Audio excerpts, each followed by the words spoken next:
እግዚአብሔር ይሮጣል። እኔን አላህ አይደለም ሊወክል ይቀርና አንተ ራሱ አለመጠየቅ ህዝብ ላይ ሊይዝህ እፈልጋለሁ። ይሮጣል ሲል ወዴት ይሮጣል አትለውም እንዴ? ወዴት ነው የሚሮጣው ነበር መልሰ የሚያስፈልገው። እኛ ጋር የሚሮጥ የሚወርድ የሚሰቀል አካል ያለው አምላክ የለንም። አላህ ሱብሓነሁ ወተዓላ የማይታይ የማይዳሰስ ጌታ ነው ያለን። እሱ ራሱ ኸለቀነ በምኑ ኩን ፈየኩን፣ ሌላ ምንም ነገር የለውም። በዚህ ወጣ በመጽሐፍ ቅዱስ ግልጽ አስተምሮ እግዚአብሔር ይሮጣል። ለምሳሌ ያክል በመዝሙረ ዳዊት 145 አንቀጽ 15 ላይ ትእዛዙን ወደ ምድር ይልካል፣ ቃሉም እጅግ በፍጥነት ይሮጣል። ኢየሱስ ክርስቶስ በአዲስ ኪዳን ላይ እግዚአብሔር እንደሚሮጥ በምሳሌ አስተምሯል። ሉቃስ 15:20 ላይ ተነስቶም ወደ አባቱ መጣ፣ እርሱም ገና ሩቅ ሳለ አባቱ አየውና አዘነለት፣ ሮጠም አንገቱን ማቀፈውና ሳመው። ያዕቆብ 4:8 ላይ ወደ እግዚአብሔር ቀረቡ እሱም ይቀርባችኋል ይላል። ወደ እግዚአብሔር ቀረቡ፣ ወደ እግዚአብሔር ሩጡ፣ ወደ እግዚአብሔር በፍጥነት ሂዱ፣ ወደ እግዚአብሔር በቶሎ ሂዱ። እግዚአብሔር በቶሎ ወደ እናንተ ይመጣል፣ በፍጥነት ወደ እናንተ ይመጣል፣ ይቀርባል የሚሉ በመጽሐፍ ቅዱስ በቁርአንና በሐዲስ በምሳሌ ተቀምጠዋል። እነዚህ ምሳሌያዊ አነጋገር እንጂ አምላክ እግዚአብሔር መጽሐፍ ቅዱስ ላይ ያለው ወይም በእስልምና ያለው አምላካችን አላህ ጂኦግራፊያዊ ሩጫ እንደኛ ይሮጣል ማለት አይደለም። በምሳሌ ነው የተቀመጠው። ራእይ 3:20 ላይ የእግዚአብሔርን በር ማንኳኳት እንዳለባቸው ሐሳብ ተቀምጧል። ኢየሱስ ክርስቶስ በወንጌል ላይ የእግዚአብሔርን በር አንኳኩ ብሎ በሰዎች ምሳሌ ያስቀምጧል። የሆነ ነገር ፈልጋችሁ ሰው ቤት ሂዳችሁ ከተኛ በኋላ በሩን አንኳኩታችሁ የሆነ ነገር ብትጠይቁት እሱ ባይፈልግ እንኳን ስለረበሻችሁ ተነስቶ ይሰጣችኋል። እግዚአብሔርንም በዚህ ልክ ጠይቁት ነው ያለው። እግዚአብሔር ይተኛል፣ እግዚአብሔር በራለው፣ በሩን ዘግቶ የሚተኛ የማይሰማችሁ ነገር ግን ሂዳችሁ እግዚአብሔርን ተጨቃጨቁት ብሎ ነው ያስተማረው ኢየሱስ ክርስቶስ። ይሄን ምንድነው? ሰዎች ፈጣሪን ስለምኑ ሰዎች ወደ ፈጣሪ ንስሐና ተውበት ሲያደርጉ አምላካችን አላህ ሱብሃነሁ ወተዓላ ወይም መጽሐፍ ቅዱስ ላይ ያለው እግዚአብሔር ለሰዎች እንዴት እንደሚመልስ ነው።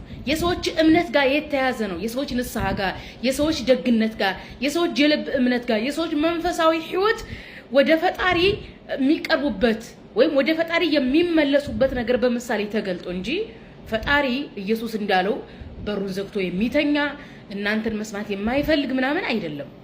እግዚአብሔር ለሰዎች እንደሚቀርብ በፍጥነት እንደሚደርስ ብዙ ቦታዎች አሉ። መዝሙር 145:18ም ዘፍጥረት ምዕራፍ 22 ከአንቀጽ 11 ጀምራችሁ ወይም ሙሉም ብታነቡት የአብርሃም ታሪክ ነው የተቀመጠው። አብርሃም እግዚአብሔርን ወይም ፈጣሪን ለመታዘዝ ብሎ ልጁን መስዋዕት ሊያቀርብ ነበረ። እንግዲህ መታዘዙን ለማሳየት ልጁን ሊያርድ ሲል እግዚአብሔር በቶሎ በግ ሰጠው። ስለዚህ ዘፍጥረት ምዕራፍ 22ን የመጽሐፍ ቅዱስ ማብራሪያ ሲሰጡ የሃይማኖት አባቶች የክርስቲያን ሃይማኖት አባቶች እግዚአብሔር ለአብርሃም በቶሎ ደረሰለት ብለው ነው የሚያስተምሩት። በቶሎ ደረሰ ሲባል በሳይክል መጣ፣ በአውሮፕላን መጣ፣ ይሮጠ መጣ የሚል ጥያቄ ሳይሆን እዚህ ጋር ምንድነው አምላክ የሰዎችን እምነትና የሰዎችን ንስሐ ሲያይ፣ የሰዎችን መመለስ ሲያይ፣ የሰዎችን መታዘዝ ሲያይ ምን ያክል ለኛ እንደሚቀርብ ምን ያክል ደግ እንደሆነ ለማሳየት የተቀመጠ ነው። እዛው ዘፍጥረት ምዕራፍ 21 ላይ አጋር የአብርሃም ሚስት ከአብርሃም ሚስት ከሳራ ጋር ተጣልታ ሳራ ከቤት አባራት ነበርና በጭንቅ ውስጥ ነበረችና እግዚአብሔር በቶሎ ደረሰላት። የሃይማኖት አባቶች ሲያብራሩ እግዚአብሔር በፍጥነት በቶሎ ለአጋር ደረሰላት፣ መልአክም ላከ። እሷ ምንድነው ያለችው? የሚያኝን አየሁት ነው ያለችው። ኤልሮኢ የሚለው የሚያኝን አየሁት ማለት ነው። ዘፍጥረት ላይ ያለው ታሪክ ማለት ነው። ስለዚህ እግዚአብሔር በፍጥነት በሩጫ በግዝጋሴ የሚመጣ ነው። በተቃራኒውም እግዚአብሔር ይረሳል፣ እግዚአብሔር ይዘገያል። እንደው እግዚአብሔር ጸሎቴን አሰማኝም ዘገየብኝ ሲሉ አልሰማችሁም ክርስቲያን ወገኖቻችን? አምላካችን አላህ በቁርአን በሱረቱል ቃፍ አንቀጽ 16 ላይ ምን ይላል? ሰውንም ነፍሱ በሐሳቡ የምታጫውተውን የምናውቅ ስንሆን በእርግጥ ፈጠር ነው፣ እኛም ከደም ጋኑ ጅማት ይበልጥ ወደሱ ቅርብ ነን። የደም ጋን ጅማት በሰውነታችን ውስጥ ያለው የስትንፋሳችን የህይወታችን ዋና መሰረት ነው። አምላክ ከዛ የቀረበ እንደሆነ አላህ ከዛ የቀረበ እንደሆነ ተቀምጧል። ይሄ ነገር በምሳሌ የተቀመጠ ነው እንጂ በጂኦግራፊ ምን ያክል ነው ቅርበቱ ተብሎ በሜትር ልትለኩት ነው? በሴንቲሜትር በሚሊሜትር ልትለኩት ነው?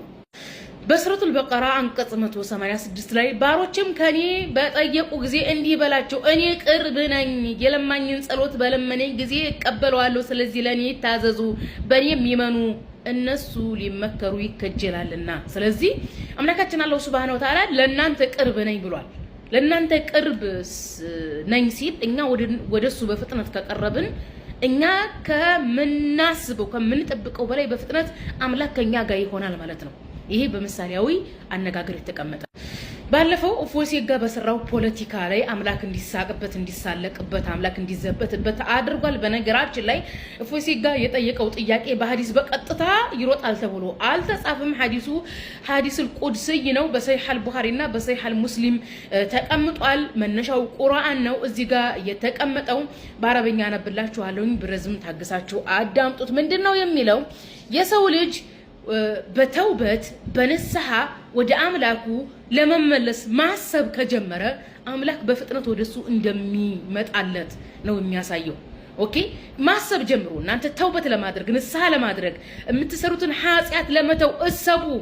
አምላክ ማሰባችሁን ባወቀ ሰዓት ወይ ማሰባችሁን ተጀምሩ አምላክ ወደ እናንተ ቅርብ እንደሚሆን ስትቀርቡት እጥፍ እንደሚቀርብ ቶሎ በፍጥነት ንስሐ የምታደርጉ ከሆነ እናንተ ከምትጠብቁት በላይ በፍጥነት ወደ እናንተ ይመጣል።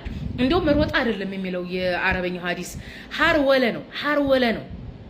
እንግሊዘኛው የቋንቋ ድሃ ስለሆነ ራኒንግ ብሎ ነው የተተረጎመው። ምንድነው የሚለው? ሊረዝም ይችላል ወይ አንብቡት እናንተ። እንዴት ነው? ቆይ እስኪ ሐዲሱ ያለው በሰሂህ አልቡኻሪ 7405 ነው። ምንድነው የሚለው? ኢነ ኢንደ ዘነ አብዲ ማለትም አንድ አማኝ ወደ አምላክ ለመመለስ ማሰብ መጀመር ነው የሚለው። ሲጀምር ራሱ ወደ አምላክ ለመመለስ ማሰብ ሲጀምር عند عبدي بي وانا معه أملاك من على أني كسوق أخونا لهنا له إذا ذكرني فإن ذكرني في نفسه ذكرته في نفسي وإن ذكرني في ملائي ذكرته في ملائي خيرا منه وإن تقرب إلي بشبر تقربت إليه ذراعا وإن تقرب إلي ذراعا تقربت إليه باعا وإن أتاني يمشي أتيته هرولا. من دنو ما سب سيجمر كسوغا أهونا اللوين قطتا ودا أملاك سيملس أملاك بفتنة كسوغا اندميون يعني ينانت يأمنتاتون يتوبتاتون ينساتون فلاغوت يميابرارا انجي أملاك بجوغرافي روت المالات አይደለም። እዚህ ጋር ልታውቁ የሚገባችሁ በሃይማኖታዊ ቋንቋ ሰዎች ወደ አምላካቸው ይሄዳሉ፣ አምላክም ወደ እነሱ ይመጣል። ስለዚህ መሄድና መምጣት ሲባል የጂኦግራፊያዊ እየተራመደ መሄድ አይደለም። ለምሳሌ በሱረቱ ሳፋት አንቀጽ 99 ላይ አብርሃም ምንድነው ያለው? ወቃለ እኒ ذهب الى ربي سيهدني ዓለም እኔ ወደ ጌታ ሂያጅ ነኝ በርግጥ ይመራኛል ብሏል። ሲሄድ እንደዚህ በእግሩ እየሄደ ነው እንዴ? አይደለም። ያኒ እምነቱ ነው። በሱረቱ ዛሪያት አንቀጽ 50 ላይ ወደ አላህም ሽሹ እኔ ለእናንተ ከርሱ ግልጽ አስጠንቃቂ ነኝና በላቸው ይላል። ፈፊሩ ኢለላህ ኢኒ ለኩም ሚንሁ ነዚሩ ሙቢን። ሽሹ ወደ አምላክ ሽሹ ይባላል። ስለዚህ መሸሽ ብሎ ማለት አሁን የሆነ ነገር ብለን እንሸሻለን አይደለም? እንደዚህ ብለን ወደ አምላክ የምንሸሸው። መሸሽ ብሎ ማለት የኛ እምነት ነው፣ የኛ መንፈሳዊ አቅማችን ነው።